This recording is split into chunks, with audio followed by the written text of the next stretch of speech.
Okay, YouTube, the SIG P322. I want to show you something with the magazine here. A lot of people forget how to load these magazines the right way, or at least they think they know how to load them the right way, but they don't do too well, is the fact that you want to make sure that that rim is all the way to the back and that the first round is flush with the top of the magazine. So this is loaded correctly. And what you don't want to do is you don't want to pull down and just drop them in. You want to pull so that you can get one or two in. The other thing I wanted to talk to you guys about is the thing that this firearm is known for is being able to release that magazine quickly.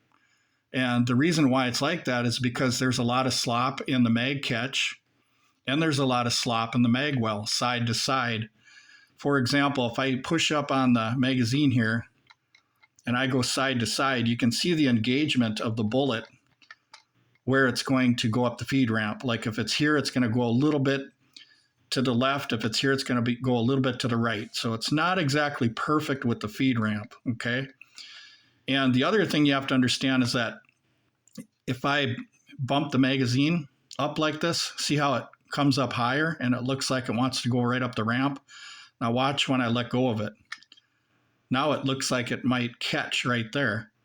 So I'm thinking one of the things that SIG could have done better is they could have made the magazine catch so there wasn't so much slop in the magazine catch.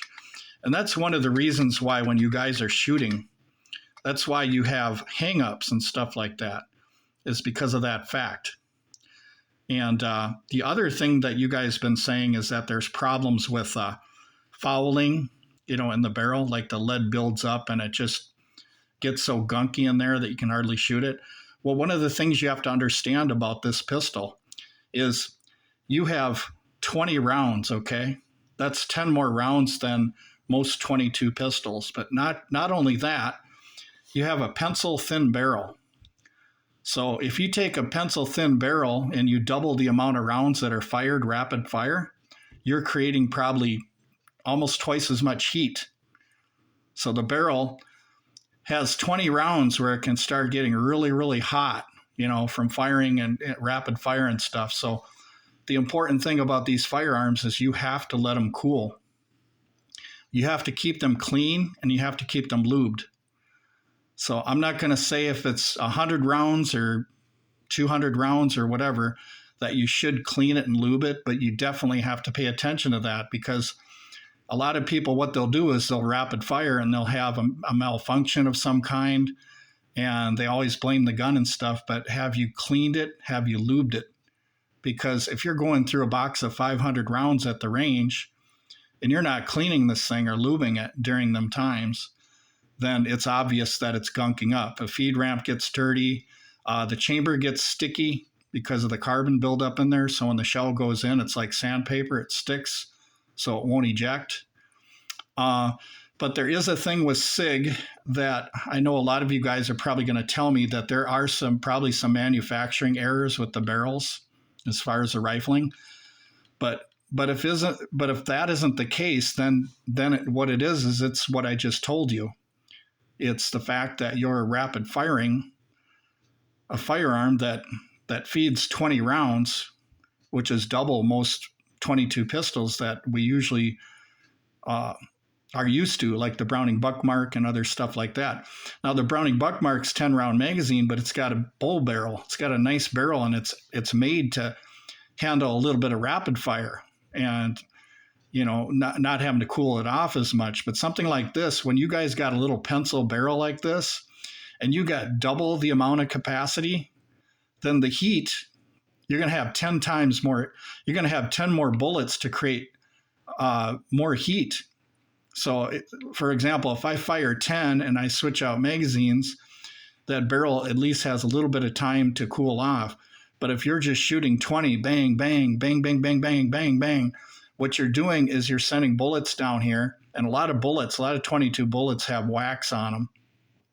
You're sending the bullets down here, and every time you fire a shot in rapid fire, the barrel heats up. It starts with one round, and then by the time you get up to 20 rounds, this sucker is getting really hot, especially inside the rifling. It's getting really hot.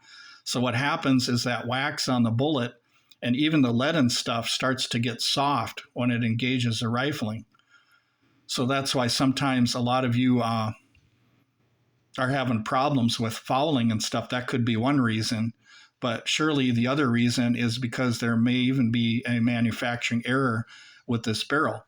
But the thing is that the Taurus TX22 had the same issue where people were having, fouling and stuff like that. Now I've been shooting Browning buckmarks since 1985, and you'll never find anybody that's ever had a Browning buckmark that had fouling inside their barrel like that, gunked up, unless it was intentional.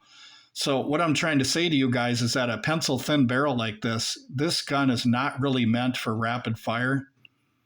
It's meant for fun and plinking and stuff like that. It's not meant for, it's not like a race gun, although it seems like a race gun because you can't fire it fast. I don't think this is really made for rapid fire. I don't think SIG understands that making this pistol, it's not really designed for rapid fire. Neither is the Taurus TX22 because of the pencil thin barrels and the heat that you generate inside these barrels. So you need a thicker barrel to be able to handle that heat. And it's okay to rapid fire if you're doing like a drill or something for defense. You just do it like one time or whatever. But if you guys are just constantly inserting 20 round mags in this thing and just going bang, bang, bang, bang, bang, bang, bang, bang, bang, bang, you guys don't understand what you're doing is you're overheating everything inside this firearm here. You're just cooking everything and possibly even doing some damage to the magazine. Who knows, how that holds up under heat. But I'm just saying that when you guys don't lube it, you don't clean it, and you do the rapid fire thing all the time, well, then you're going to have problems. And the other thing I want to talk about is Aguila ammo from Mexico. It's great ammo and stuff, but the thing you have to understand is that the rim on Aguila ammo is a harder brass. There's more zinc in it because zinc is copper and brass mixture.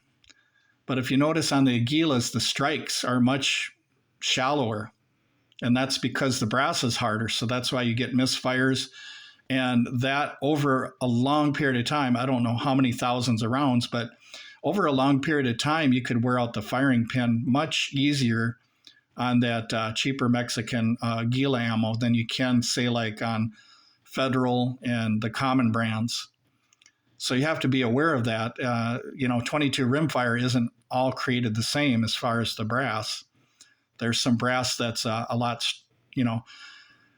stronger and a lot thicker, and the Aguila is one of them. So that's why you'll notice that when you fire a few rounds of that and you compare all the shells, you'll notice that the Aguila prints shallower than a lot of the others.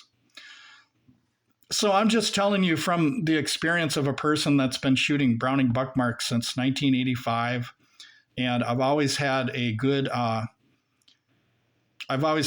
philosophy of cleaning and lubing every 100, every 200 rounds, stuff like that. And the other thing is allowing firearms to cool, not running them hot, not doing crazy mag dumps and stuff. Because a lot of you guys are so excited about this gun here that, it seems like a race gun and all that, and seems like something you just have a great time with and run and gun and, competition shooting and all that kind of stuff. But the thing you have to understand about that is that about that barrel now is that's a pencil thin barrel. So that's not really designed to take that kind of heat. So that's what you have to understand. So a lot of times, I think what's happening with the barrel here is a lot of times I'm thinking that people are just rapid firing and it's caking up in there. Or some of you might be right. Maybe there's bad barrels. But the thing is that every manufacturer has put out firearms with bad barrels here and there. So you have to understand that too. So I'm just saying it could be both. It could be the barrel, but it could be you too. You contributing by just rapid fire, not allowing the gun to cool and stuff like that. If you guys are having, matter of fact, if you guys are having problems with fouling, here's what I think you should do to test it, to find out if it's you or the barrel. What you do is fire one round, but wait a few seconds. and then fire another round, wait a few seconds, then fire, then go through all 20 or whatever you want to do, and then find out if it's fouling inside the barrel. Then you can tell if it's the barrel or if it's you just rapid firing, because rapid fire is bad for any firearm. Heat and friction, it's just pure physics, people. Heat, friction, lack of lubrication, you know, it's all physics. When you want a gun to run properly, it's got to be properly lubed. It's got to be clean, and it's got to be cold. It can't be hot. It's got to be a cool firearm so that them parts aren't heating up.